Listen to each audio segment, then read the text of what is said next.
Ce lieu, je vois la Shekinah. En ce lieu, je vois la Shekinah. En ce lieu, je vois la Shekinah. En ce lieu,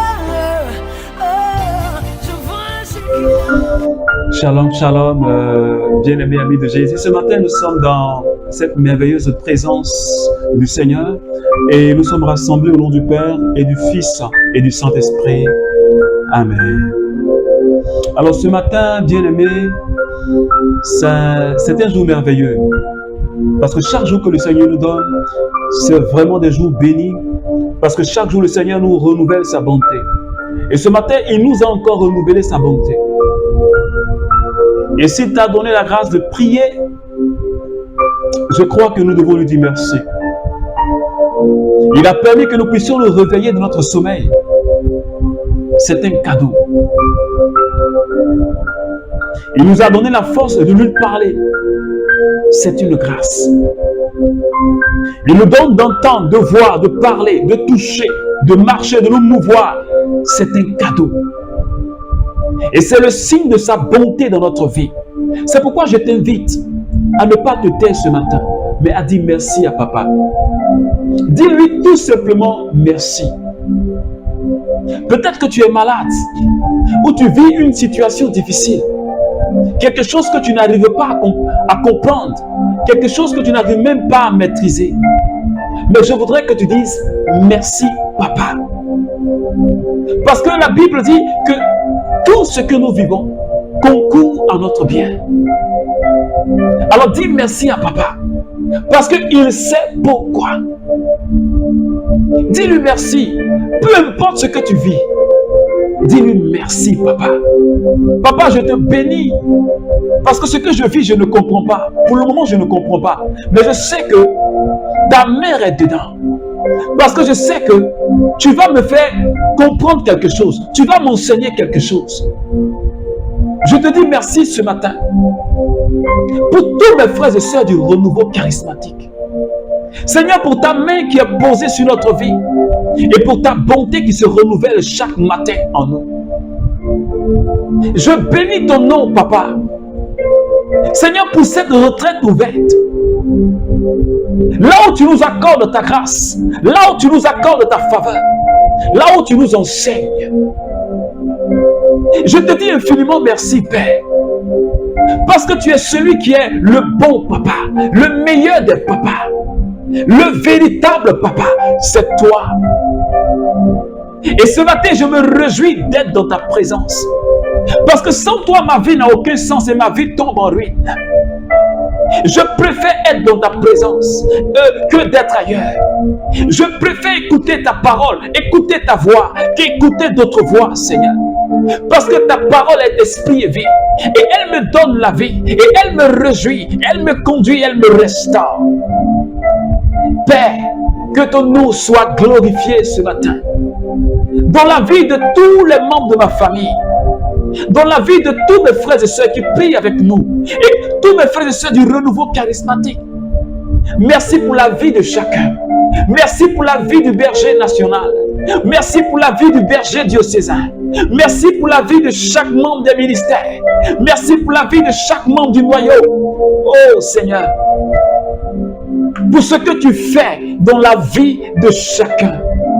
Pour tes projets dans la vie de chacun. Alléluia. Et makai shibreo so rabakanderebo sata. Yo makara bakai shikerebo sata.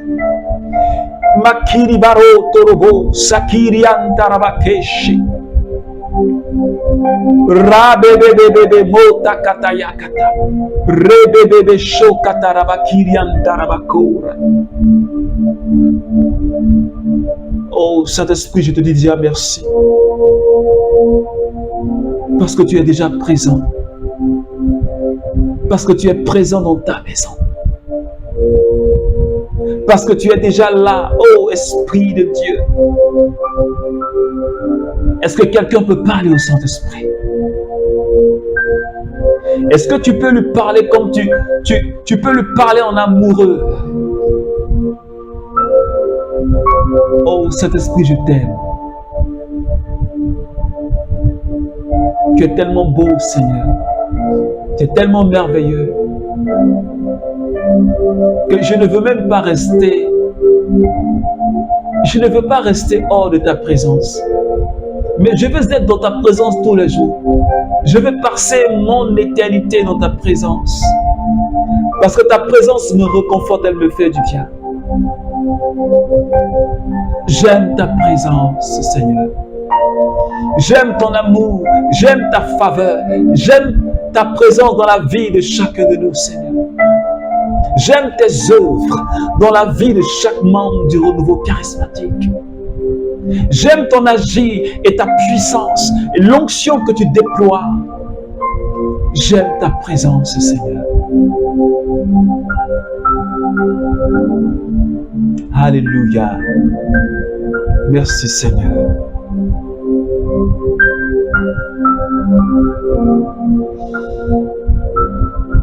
Merci de rester dans cette présence du Saint-Esprit.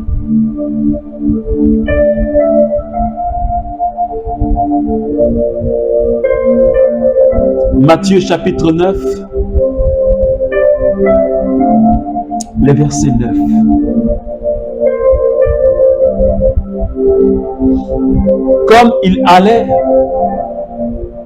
Comme il s'en allait,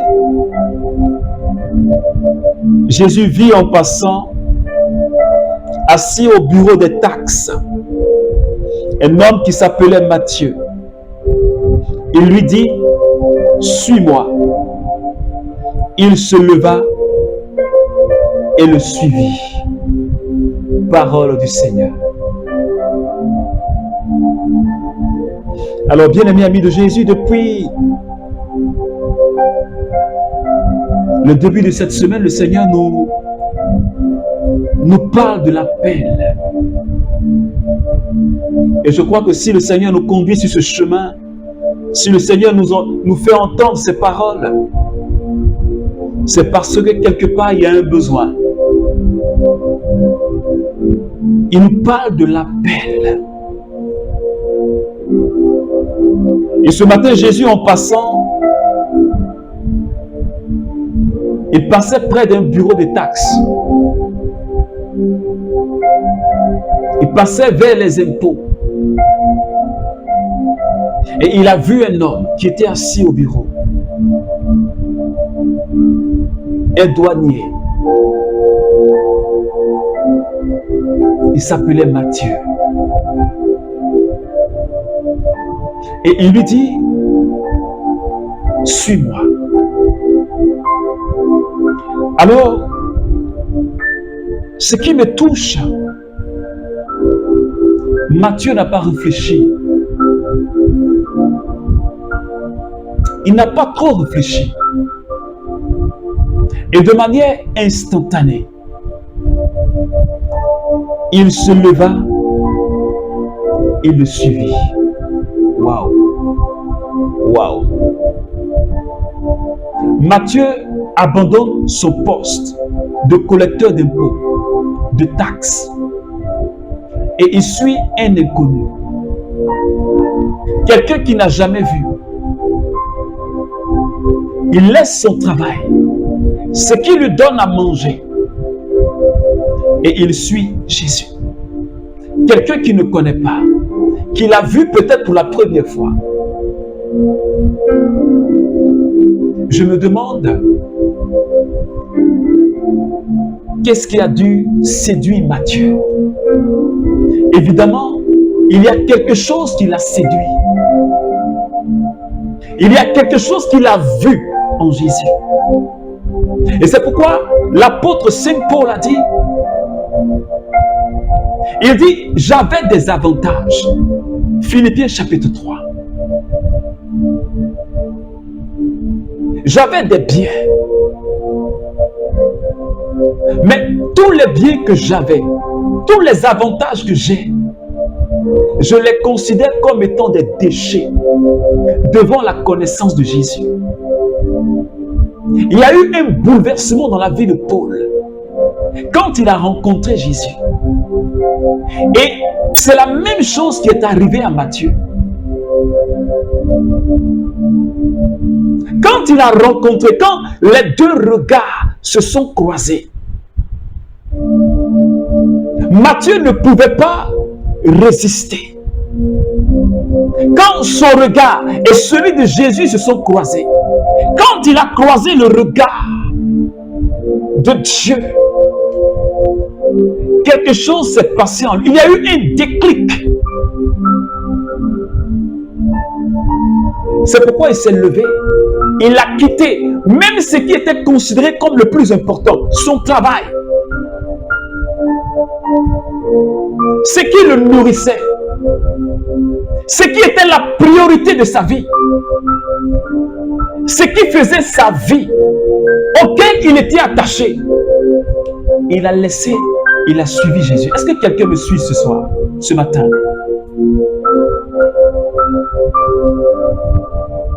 Quand Dieu a dit à Abraham,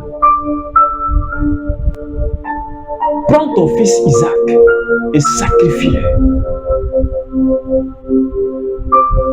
Abraham n'a pas trop réfléchi. Et quand on lit Hébreux chapitre 11 plutôt, là où on parle du tableau d'honneur de la foi, la Bible dit que Abraham, il se disait en lui-même que Dieu était capable de ressusciter les morts. C'est pourquoi il a donné Isaac. Il a obéi. Parce qu'Abraham savait que celui qu'il suivait, ce n'est pas un homme, mais c'est Dieu. Donc, capable de donner la vie à un mort. Il y a quelque chose qui s'est passé dans la vie de Matthieu. En quelques secondes, ses yeux se sont ouverts sur quelque chose, sur la gloire. Il a vu la gloire de Dieu en Jésus. Jésus s'est révélé en lui en quelques secondes. C'est pourquoi il a pu quitter son poste. Il a pu quitter ce qui le retenait. Ce qui était pour lui qui l'empêchait de donner sa vie à Dieu. Je suis en train de parler à un membre du renouveau charismatique. Peut-être que tu n'as pas encore eu un détachement. Tu n'as pas encore quitté pour suivre Jésus. Parce que tu ne peux pas le suivre avec ce qui t'empêche. Avec ce bagage-là, tu ne peux pas le suivre avec. Lui, il a laissé ce bagage-là. Ce poids-là, il a laissé. Cette masse-là, il a laissé ça derrière lui. Et il a suivi. La Bible dit, il s'est levé. Il a suivi. Est-ce que tu t'es levé quand Jésus t'a appelé? Est-ce que tu t'es levé? Parce qu'avant de commencer à le suivre, il faut se lever. Mais est-ce que quand tu as entendu l'appel, est-ce que tu t'es levé, serviteur de Dieu? Serviteur du renouveau, est-ce que tu t'es levé? Parce que tu ne peux pas rester assis pour servir le Seigneur. Il faut te lever. Et marcher dans ses pas. Si tu ne te lèves pas, tu ne peux pas marcher dans ses pas. Est-ce que tu as fait le mouvement de te lever? De là où tu es assis dans le péché, de là où tu es assis dans cette situation qui n'honore pas Dieu, de là où tu es assis dans cette situation de fornication, de là où tu es assis dans cette situation d'adultère, de là où tu es assis dans cette situation de concubinage,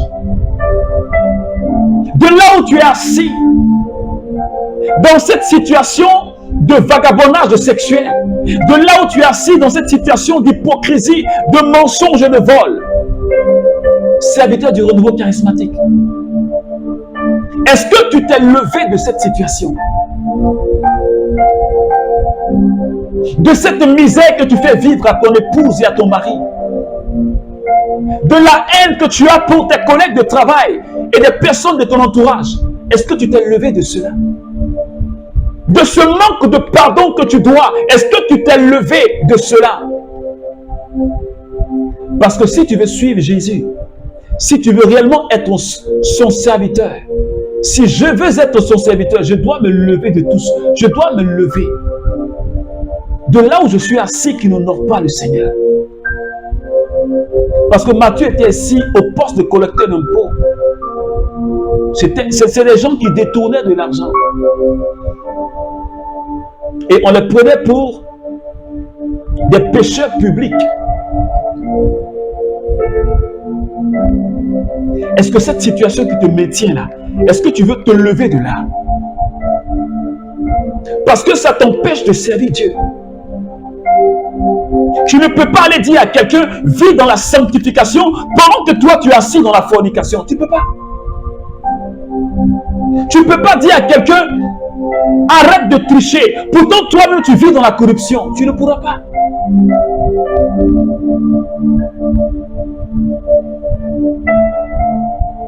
Tu ne peux pas dire à quelqu'un, sois juste, alors que toi-même, tu n'as pas une bonne relation avec l'argent.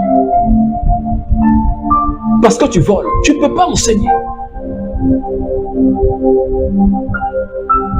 Bien-aimé ami de Jésus, membre du renouveau charismatique, il nous faut nous lever de là. Regarde ta vie. Examinons notre vie. Examinons notre vie. Là où il y a quelque chose quelque part, là où il y a une obscurité quelque part, qui nous empêche de servir, là où il y a une obscurité, moi je ne la vois pas, mais toi tu vois et le Seigneur sait.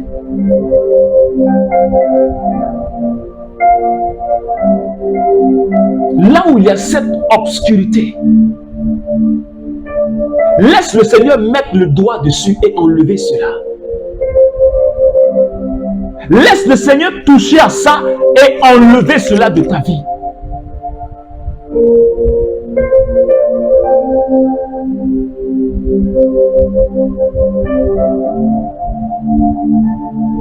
Matthieu s'est levé. Est-ce que tu as été réellement séduit par Jésus? Parce que si tu n'es pas séduit par Jésus, si ton cœur n'est pas touché, parce que c'est là le problème. Si ton cœur n'a pas été séduit, tu ne peux pas le suivre. Tu n'auras même pas la force de te lever même pour le suivre.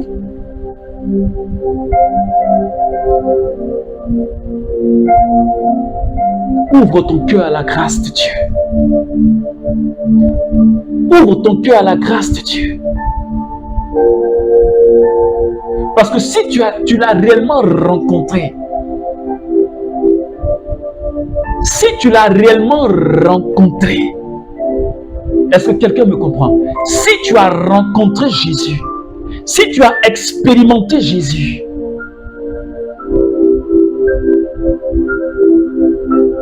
tu es capable. On n'a même pas besoin de te prêcher l'évangile. Parce que Jésus n'a pas prêché l'évangile à Matthieu. Il ne lui a pas dit, là où tu es là, tu voles. Il faut abandonner ce que tu fais. Jésus n'a pas dit ça à Matthieu. Mais il lui a dit, suis-moi, toi. Et quelque chose s'est passé. Est-ce que tu l'as réellement rencontré? Est-ce que tu cherches à approfondir ta relation avec Jésus? Serviteur, membre du renouveau charismatique. Et j'ai l'habitude de dire, et c'est à moi-même que je parle, nous devons passer du charismatique à la vie de mystique. C'est-à-dire aller à une autre profondeur avec Dieu. Et ne pas rester en surface.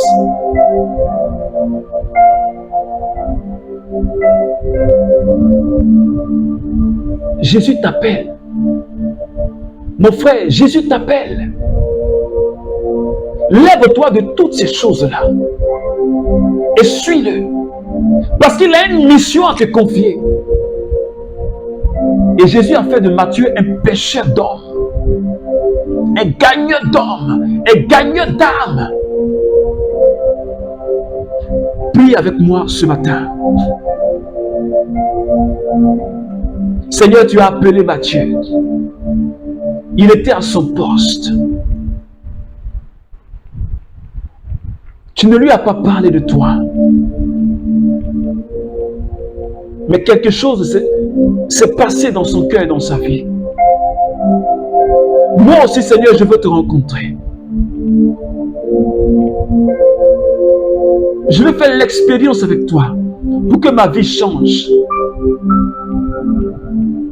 Je prie pour tous mes frères et sœurs du renouveau charismatique et toutes ces personnes qui prient avec moi. Je prie que tu suscites une autre génération de serviteurs et de servantes. Des personnes capables d'abandonner des choses même qui leur sont chères pour te suivre. Parce que tu as dit que si nous ne renonçons pas à notre vie, nous ne pourrions pas te plaire. Donne-nous la force. Parce que Matthieu a renoncé à sa vie. Aide-nous, Seigneur. Ce qui nous retient, aide-nous, libère-nous de cela. Pour que nous puissions te plaire, Seigneur. Merci, Jésus. Merci, Jésus. Alors, bien-aimé ami de Jésus, n'aie pas peur de te séparer de ce qui t'empêche de suivre Jésus. Matthieu n'a pas eu peur, il ne l'a pas regretté. Alors que Dieu te bénisse, au nom du Père et du Fils et du Saint-Esprit. Amen.